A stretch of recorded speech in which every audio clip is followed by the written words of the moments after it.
Hello and how's it going, guys? This is Jax Kulagan. Welcome back to my channel.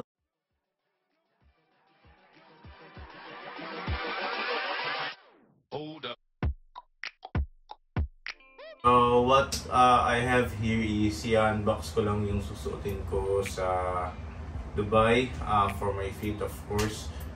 Matagal na tong nasa akin pero ngayon ko lang siya susuotin. Hindi pa tagalin pa. So, i-unbox na natin to. So, yan. Kita nyo naman siguro. Yan. Okay, so this pair is a pair of Nike collab with Supreme for their Air Force One Wheats. So, I'm a fan of Wheats before. I have a Jordan 1 na Wheats, yung high OG. Pero binenta ko yon kasi masakit sa paa. Hindi talaga ako fan ng Jordans. Pero, I'm a fan of Air Force One, so yeah. I have here is a special pair of shoes na bala kong suotin sa Dubai. So yun, as well for, yun nga, fan ako ng Air Force One. I had wear several times at madaming klase na ng Air Force Ones. And so this one is special kasi so I want this to be documented. So yeah, so this is the Air Force One Supreme Wheats Low, which was released noong 2022. Pero hindi naman siya gaanong ka-hype. Pero ewan ko kung ano na price niya. Kasi hindi na nag-restock to compared dun sa white and black na Supreme Air Force One lows nila before na parating nagre-restock. So yun nga. So, ayan.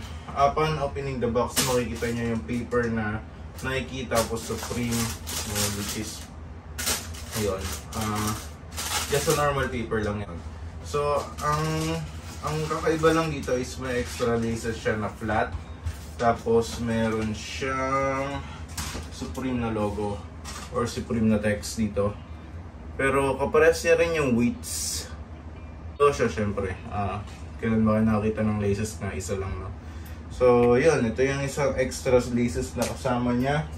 Then, ito yung kanyang... Wala namang special dito actually. Pero meron lang siyang different changes compared sa normal na Air Force Ones. Ayun, rounded. Ayun, yung rope, kumbaga. Tapos, makikita nyo rin dito sa metal na parang badge niya is AF1 Supreme. Ayan.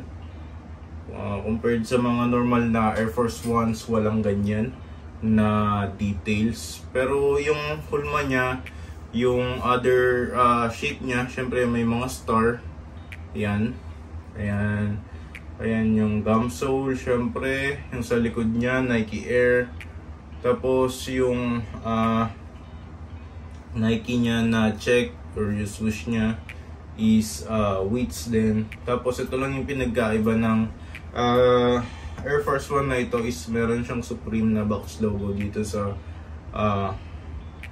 bottom left ng feet mo. Ayan. Pero if you know, you know. Parang ganun.